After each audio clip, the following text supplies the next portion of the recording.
Salam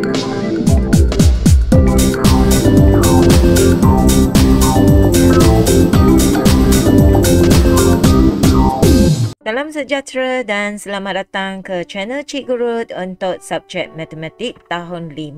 Hari ini kita akan lihat tajuk yang sama iaitu jisim. Kemahiran yang hendak dibelajar pada hari ini adalah bahagi jisim dalam bentuk pecahan dan perpuluhan. Baiklah, kita lihat standard pembelajaran hari ini iaitu 5.2.5 murid dapat bahagi jisim dalam pecahan dan juga perpuluhan dengan nombor sehingga 2 digit 100 dan 1000 tanpa dan dengan penukaran unit hingga 3 tempat perpuluhan. Kita lihat soalan untuk bahagi. Okey, kita nampak soalan kat sini 13.51 kg bahagi dengan 14 sama dengan berapa G. Kita nampak kat sini kita perlu selesaikan bahagi dulu dan murid kena tukar ke dalam kg.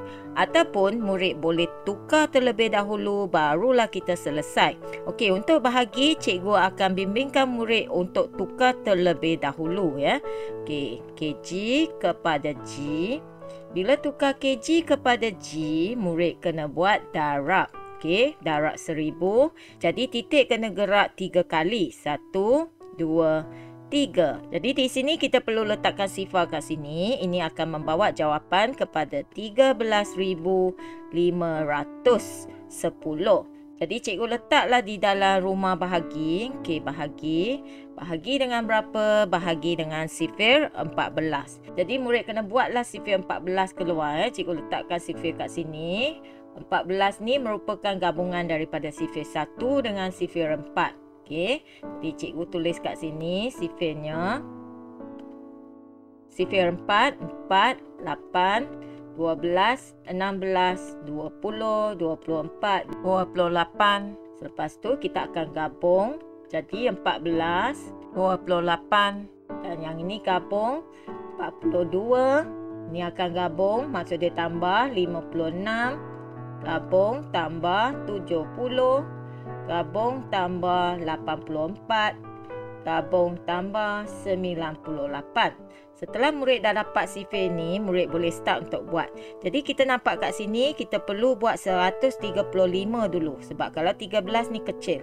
Jadi 135, sifir kita tak cukup. Jadi kita kena buat lagi ya. Okey, sambung lagi. 32 dan di sini adalah 8.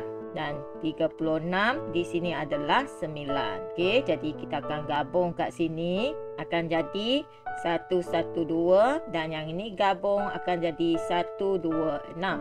Okey, selepas itu kita nampak kat sini kita perlu masukkan 126 tempat ke 9 dan murid kena buat tolak kat sini. 5 tolak 6 tak cukup, pinjam, potong jadi 2 dan 1 letak di sini. 15 tolak 6 adalah 9, yang lain adalah sifar. Okey, kita turunkan 1 kat sini, ini akan menjadikan 91. Jadi kita nampak kat sifir kat sini, kita perlu ambilkan 84 tempat 1, 2, 3, 4, 5, 6. Tempat ke 6. Jadi cikgu akan tulis kat sini 84 tempat ke 6. Tolak. 1 tolak 4 tak cukup. Pinjam. 8 dan sini jadi 11. 11 tolak 4 jadi 7 dan di sini sifar. Kemudian kita akan turunkan sifar kat sini. Ini akan membawa jawapan 70. Kita nampak kat sifir sini 70 ada di sini. 70 tempat 1, 2, 3, 4, 5. Jadi kita masukkan 5 dan di sini adalah 70. Sifar. Jadi jawapannya adalah 965 gram. Murid tak payah tukar sebab kita dah tukar siap-siap sebelum kita buat jalan kira. Okey, untuk soalan kedua melibatkan bahagi, kita nampak kat sini 7/3/4 kg bahagi dengan 50 sama dengan berapa G. Di sini tetap juga sama, kg akan tukar ke G. Jadi untuk bahagi, cikgu cadang murid tukar terlebih dahulu. Kita akan tulis pecahan ini dalam perpuluhan. 7/3/4 sama dengan 7.75 kg. Jadi kg ini nak tukar ke G, sama juga murid perlu darab 1000. Jadi kita perlu gerakkan titik 3 kali. 1, 2, 3. Nilai dia akan jadi 7,750 gram.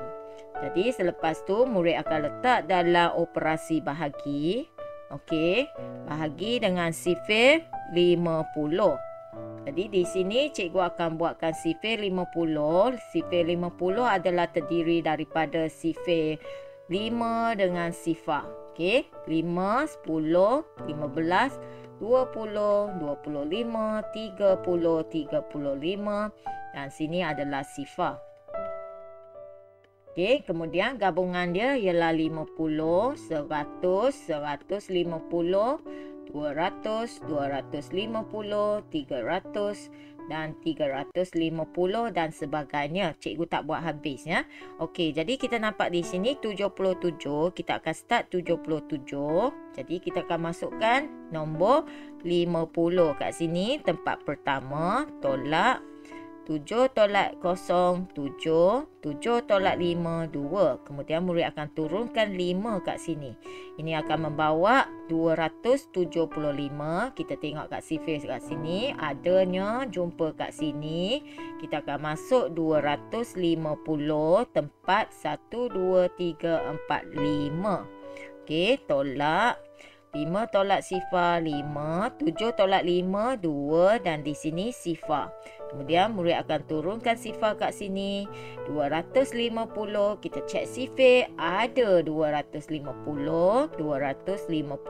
tempat ke-5 dan murid kena tolak sifar, sifar, sifar. Jadi jawapannya adalah sama dengan 155 gram. Untuk bahagi melibatkan bahagi dengan 10, 100 dan juga 1000, sama juga caranya. Kalau ikut sistem lompat seperti yang murid buat untuk darab, kita akan lompat titik perpuluhan ya. Jadi sebelum kita lompat, kita tengok kat sini. Okey, ini adalah nombor bercampur, unit dia kg. Jawapan nak dalam kg, jadi tak payah tukar. Cuma kita perlu tuliskan nombor bercampur ini dalam perpuluhan. Jadi 36/45 sebenarnya sama dengan 36.8. Sekarang nak bahagi dengan 100, jadi titik kena bergerak ke sebelah kiri. Sebab bahagi, titik kena bergerak sebelah kiri. 1, 2 kali sebab 2 sifar ya. Jadi titik dah ada dekat sini. Cikgu letakkan titiknya, pindah untuk ke sini. Bila ke sini, jadi kita kena letak sifar di depan dan ini akan menjadikan jawapan sifar perpuluhan 368 kg. Untuk soalan yang bawah, kita nampak kg tukar ke G. Jadi untuk bahagi, cikgu cadangkan murid tukar terlebih dahulu. 6.8 kg tukar ke G. Okey, nanti baru kita akan buat bahagi dengan 1000. Okey, kg tukar ke G kena darab dengan 1000. Jadi titik kena bergerak ke sebelah kanan untuk darab 3 kali. 1, 2, 3. Okey, jadi di sini kita letak sifar. Jadi ini akan membawa jawapan kepada 6800 G. Okey, selepas itu kita kena bahagi dengan 1000. Bila bahagi dengan 1000, titiknya akan lompat balik ke sebelah kiri 3 kali. Jadi sekarang titiknya ada di sini, lompat 3 kali. 1, 2, 3 dan dia akan jadi balik 6.8 G. Okey, ini adalah jawapan 6.8 G. Jadi cikgu harap murid boleh faham untuk kemahiran ini. Okey, cikgu akan jumpa anda pada video tutorial akan datang. Bye.